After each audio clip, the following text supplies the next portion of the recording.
Hi, thanks for coming by again to our Hi. video blog. Here with Evangeline Scott with Partners Mortgage. Partners Mortgage. Yeah, and so we're going to talk to you about kind of what's going on in the mortgage market and the mortgage industry right now, the kind of the changes that are coming in the next couple months, and then kind of a quick update on the market too, the real estate market. So Yeah. give us some insight on what's, you said there's some changes coming with the short sale qualification process. Yeah, absolutely. So the biggest change coming is with conventional loans. Currently, until this month, just within the next week, you could do a conventional loan with 20% down after 2 years from a short sale.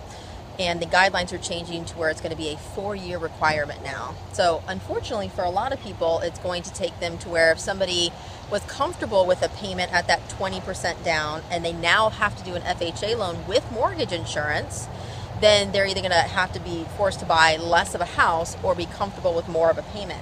That will also come into somewhat of a qualifying issue for some people as well, though, possibly. Well, so what that's going to do is a lot of people that were excited about buying the $400,000 house that had a payment with a 20% down, now they're going to have to either wait for 2 years or buy a lesser house. And so even with the way that FHA works, right, if you had a short sale with FHA and you had no lates and you met certain requirements, you could buy immediately.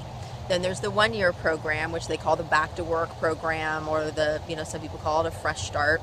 And that's where if you had a decrease in your income of 20% for a minimum of 6 months, fully documented, which sometimes can be hard to do, right? We've had some people where they think they can, and then they were at maybe 17%. It's really critical that it's exactly 20% too. It's got to be like to the T. And then you have your 3-year wait time with FHA, which is for short seller foreclosure. So you have your immediate, your 1 year, your 3-year. So now in that in between, you could do a conventional with the 2 years, 20% down. Well, now if somebody had a short sale, right, they're going to be stuck going the FHA and the 3-year period unless they wanted to wait that additional time frame for the 4-year period. And a short sale and a foreclosure is the same, right? No. For that? No, it is not. So it is for FHA. FHA, you have your 3-year time frame, short sale or foreclosure. It doesn't matter. With conventional, your standard time frames are now going to be 4 years for the short sale with 20% down, or 7 years with conventional. And that's probably, seriously, probably 40%, or maybe even in some areas 50% of our buyers are in that range, in that situation. So that's going to be a big change. Yeah. That's going to take a big bite out of our market, I'm afraid, in some areas. Yeah. So I think the other 2 areas that we're seeing that out of the woodwork buyer or customer is the people that now I'm not as underwater. Now I kind of have a feel for what's happening in the industry. It's not as scary as it was 2 years ago of not knowing what's going on, and interest rates have been pretty stable overall, that they're now actually looking to buy. But with that, we have those domino effects of contingent buyers. So I want to sell my house, but I need my money from here to be able to do so. So I've done quite a few where we're either doing a first and a second mortgage so that they can go in and not have to be a contingent offer, or we're also looking at what if you were able to get a loan from your 401k and then you sell the home, and with the proceeds you pay that off again, so you're not having to be a contingent offer. There's a lot more different ways to what's the different ways to skin a cat? Right, that it is. Yeah. There's a lot of different ideas that you've got that a lot of people don't even think of. Yeah. And because there's a lot of people that think that they have to wait because they don't want to move twice, and that's kind of true. You either, in some instances, people have to either be willing to move twice because there's such a shortage of inventory, or use one of those tools you're talking about. Yeah. We're also seeing a spike in the folks that have bought within the last 2 years. They had mortgage insurance previously, whether it was FHA or conventional, and now we're going back in, and they don't necessarily want to move, but we're also really strategically looking at what are your numbers, what's your goal for the next 1, 2, and 5 years, and does it make sense for you to truly refinance to get rid of that mortgage insurance now, right? Which we can do. You don't have to have 20% equity to get rid of the mortgage insurance, so that's a myth.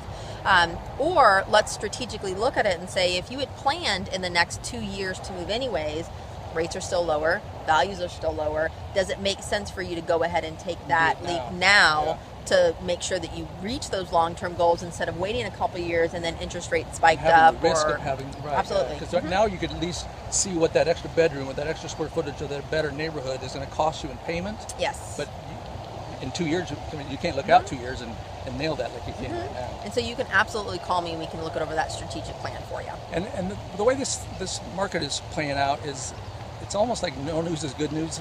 Everything is just so stable right now.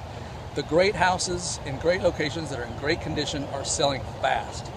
But then the houses that aren't in good condition or are a little bit overpriced, it's like almost like there's two markets. There's the market that's selling, and then there's everything else.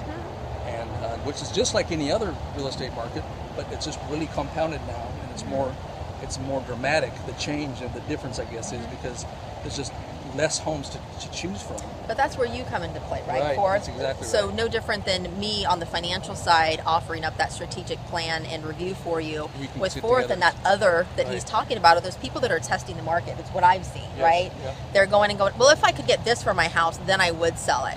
And then you put yourself and your family through people stomping All through your this- house and everything all else this turmoil, versus right. sitting down with a professional and looking and we go, saying, what is that what's market? the goal, What is, and right? what is actually selling? Absolutely. Yeah. So, hey, get a hold of us if you have any questions. My name's Forth. You can email me at Hoyt, or actually it's Forth at thehoytgroup.com, or call me or text me at 916-316-3810. If you're looking at to buy a home, there's a button here. You can look at all the homes available in the MLS. If you're curious on what your home is sell for, there's another button here for the seller's valuation, real fast. It's so simple. And then to get a hold of you is how? 916-496-0160. Evangeline Scott with Partners Mortgage. 916-496-0160. The mortgage rock star right here. Thanks for coming. Thanks so much.